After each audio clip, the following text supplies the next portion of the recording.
안녕하세요. 친절한 조스입니다. 오늘은 독자분들을 위한 핵심 특가 거래량 마지막 편입니다. 오늘 배우실 내용은 보조지표와 함께 활용하기입니다. 오늘의 투자 메모는 거래량은 기차가 철로를 따라가도록 만드는 보일러의 진기다. 조셉 그랜빌의 말입니다. 시작해볼까요? 먼저 책에 보면 거래량 이동평균선에 대해서 간략하게 소개가 되어 있습니다. 그래서 우리 캔들에도 이동평균선을 긋지만 거래량에도 이동평균선이 나와 있는데요.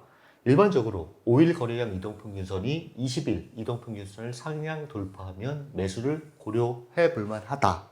또 한 가지는 거래량 이동평균선을 지속적으로 능가하는 거래량이 나온다라고 하면 그 종목은 중기적 상승이 가능한 것으로 판단한다. 두 가지인데요. 제가 말씀드리고자 하는 것은 이 교차 신호예요. 5일과 20일 교차 신호를 많이 사용하는데 교차 신호를 보기가 쉽지가 않아요. 그래서 이거 대신 사용하는 보조지표가 있습니다. 그것은 아시는 분은 아시겠지만 볼륨 오실레이터입니다. 볼륨 오실레이터는 단기 거래량 이동평균과 장기 거래량 이동평균과의 차이를 분석하는 건데 단기를 5일, 장기 거래량 이동평균을 20일로 쓰면 교차 신호를 파악하는데 아주 좋습니다. 보시면 이게 5일 거래량 이동평균선이고요. 이게 20일인데 여기 영선 위로 막대기가 딱 나오는 요 지점이 5일과 20일 거래량 이동평균선의 골든크로스라고 할 수가 있습니다. 그래서 이게 의미하는 것은 5일 거래량 이평선이 20일 거래량 이평선 값보다 커지는 순간 이거는 최근 거래량이 증가하고 있다라고 표현할 수 있겠고요. 여기 보시면 이렇게 5일이 20일 거래량 이동평균선을 하향 돌파하면 이렇게 영선을 기준으로 파란 막대가 아래로 나오게 됩니다. 이거는 최근 거래량이 감소하고 있다. 그래서 이 볼륨 오실레이터의 막대바를 통해서 5일, 20일 교차 신호를 쉽게 파악할 수 있습니다. 이 볼륨 오실레이터를 불러오는 법은요. 키움증권으로 보자면 차트형 검색창에 영어로 되어 있기 때문에 VOL이라고 입력을 하시고 엔터를 치시면 영문으로 볼륨 오실레이터라는 게 나오고 이걸 클릭하시면 이렇게 막대바 볼륨 오실레이터가 나옵니다. 설정을 해주셔야 되는데요. 키움증권의 기본 설정은 10과 20이에요. 근데 10을 5로 바꿔주신 다음에 확인을 누르시면 5일과 20일의 교차 신호를 활용할 수가 있습니다. 이 볼륨 오실레이터에 대해서 좀 더 자세히 알아보도록 하겠습니다. 볼륨 오실레이터 유심히 보시면요. 이와 같이 막대바가 줄어들면서 0을 돌파하는 것을 거래량이 증가하고 있다. 꼭지를 찍고 이렇게 점점 막대바가 줄어들면서 0을 하향 이탈하면 거래량이 감소하고 있다. 이와 같은 모습을 보여요. 보시면 거래량 증가, 감소, 증가 이와 같은 모습을 보이는데 우리가 중요한 것은 이것이죠.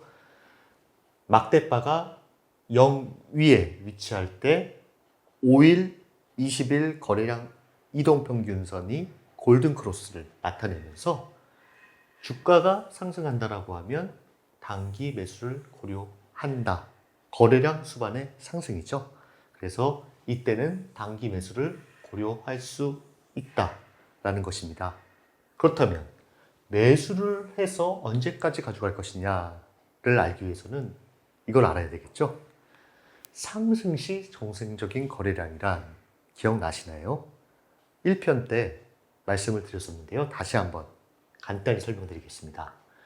제시 리버모어가 보는 정상적인 거래량이란 상승 때는 거래량 수반 상승, 거래량 감소 조정, 거래량 수반 상승이 반복되면서 파동을 이루면서 올라가는 것이고요. 그리고 이전 고점을 돌파하기 위해서는 이전 고점 거래량보다 많은 거래량이 필요하다가 가장 일반적인 것입니다. 그렇다면 다시 차트를 가볼까요?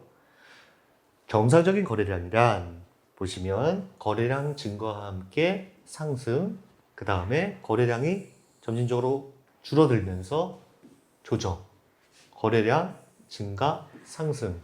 여기 같은 경우에는 거래량이 계속 감소하는데 조정이 좀 길게 왔고요. 그 다음에 거래량 상승, 주가 상승. 이와 같은 정상적인 거래량을 보이는 것입니다.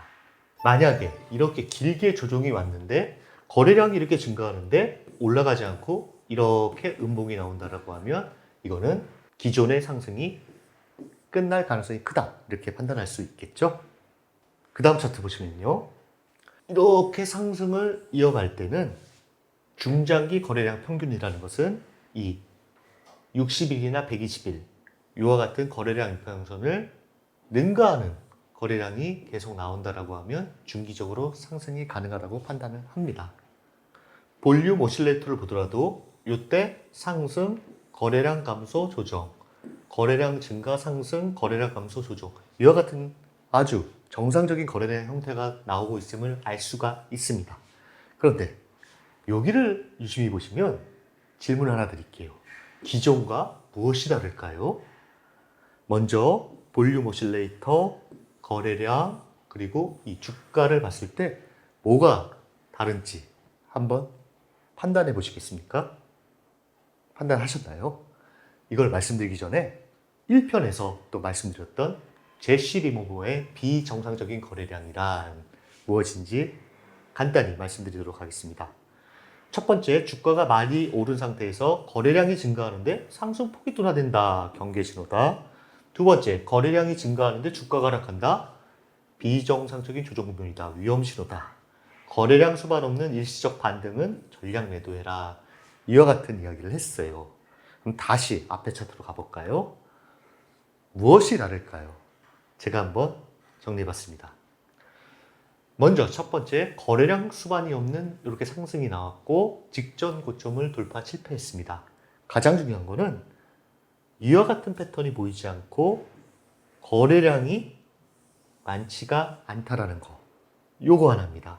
그 다음에 만약 이 조정이 좀 더 길어져서 여기와 같이 여기서 거래량이 증가하면서 이렇게 직전 고점을 돌파한다라고 하면 이게 추가적인 상승이 더 나올 수 있겠지만 여기서 보면 기존에 이렇게 매수하던 세력이 보이지가 않는 것이 거래량으로 나타나고 있는 것입니다. 그렇다면 여기를 한번 보실까요? 여기를 딱 보시면 더 명확해집니다. 여기에 뭐가 문제가 있을까요? 보시면 이렇게 대량 거래가 수반됐어요. 수반됐는데 위로 턴하면 좋을 텐데 이게 긴 장대 음봉이 나오면서 하락으로 전환되고 있다는 점. 그러면 이거는 그동안의 상승 추세에서 이제는 더 이상 추가 상승이 쉽지 않고 하락으로 전환되는 것이다. 이렇게 판단할 수 있는 것입니다. 제가 이 천정권에서의 어떤 거래량 패턴의 일반적인 것을 정리해 봤습니다. 보시면 지우고 갈게요. 거래량이 급증해도 그에 비한 만큼 주가가 오르지 않는다는 것은 천정을 이룰 가능성이 높다. 제시 리버모어가 말한 비정상적인 거래량이라 할 수 있겠고요. 거래량이 증가해도 오르지 않는 종목은 수급이 나쁘고 그 뒤에 상승력은 둔해진다. 상승이 거의 다 소진돼 가는 과정이다. 그리고 거래량 피크가 갑자기 감소하면 바로 그것이 주가의 천정이 될 가능성이 크다. 이렇게 거래량 피크가 오고 갑자기 거래량이 줄어들고 흐지부지하면 여기가 주가의 천정일 가능성이 크다. 통계상 대형주의 경우는 거래량 피크가 최고에 달했을 때가 천정일 가능성이 크다. 통계상으로는 대형주 같은 경우에는 이렇게 거래량 피크가 나오고 이렇게 거래량 감소하면 이때가 최고점일 가능성이 통계상 크다. 이렇게 정리할 수가 있겠습니다. 제가 캔들과 거래량으로만 보여드렸는데요. 더 명확히 볼 수 있는 게 있겠죠? 보시면 제가 이동평균선을 한번 가져와 봤습니다. 보시면 주가가 수급선이라 불리우는 60일 이동평균선을 깨고 내려오고요. 그 다음에 120일 이평선을 음봉으로 깨면서 거래량이 증가했다. 이거는 매도를 하는 사람이 많아졌다로 볼 수가 있습니다. 이평선과 함께 보니 좀 더 명확하게 판단을 할 수가 있습니다. 제가 이평선을 제외하고 먼저 이 그림을 보여드린 이유는 거래량을 먼저 보고 그 다음에 위에 캔들과 이평선을 보는 습관을 가지면 좋다라는 의미에서 이렇게 보여드리는 것입니다. 그래서 볼륨 오실레이터를 정리해보면 5일, 20일 거래량 이동평균선 교차 시간을 쉽게 볼 수 있다. 그리고 거래량 추이를 좀 더 정확하게 파악하기 위해 개발된 거기 때문에 주가의 상승 또는 하락 시 거래량이 증가하는지 감소하는지 파악하는 데 좀 더 용이하고요.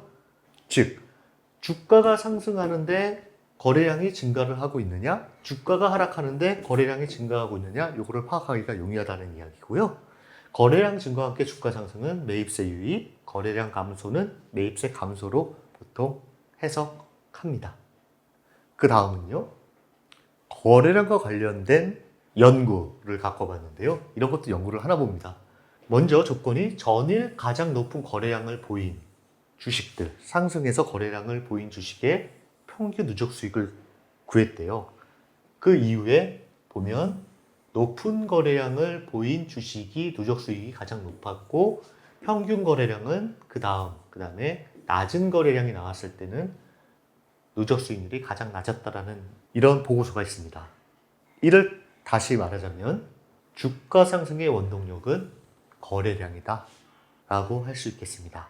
또 한 가지는 많은 분들께서 거래량이 많고 적음의 기준이 무엇이냐고 여쭤보셨는데요. 결론적으로 말씀드리자면 절대적인 기준이 존재하지는 않습니다. 제가 정리를 해봤는데요. 이거 한번 멈추시고 참고하시면 좋을 것 같습니다. 이제 마지막으로 이제 역시계곡선을 갖고 왔는데 갖고 온 이유는 주가가 바닥에서 상승을 하고 쭉 올라가다가 천정을 찍고 다시 하락으로 전환되는 요 한 사이클을 주가와 거래량의 관계로 설명한 것 중에 가장 잘 표현한 것이라 할 수 있겠습니다. 한번 읽어보시면 이해가 되실 겁니다. 한번 요거 이와 같은 사이클로 움직인다라는 거 참고하시면 될 것 같습니다. 어떠셨는지요? 우리는 다음 시간에 추세와 이동평균선을 같이 믹스해서 설명드릴까 합니다. 지금까지 진행해온 거래량 자료는 영상 및 더보기를 보시면 교환을 다운로드 받을 수 있는 링크가 있으니까요. 필요하신 분들은 다운 받으시고요. 저는 다음 시간에 책에 미처 설명 못 드린 추세와 이동평균선에 대해서 잘 준비해서 소개해 드리도록 하겠습니다. 감사합니다.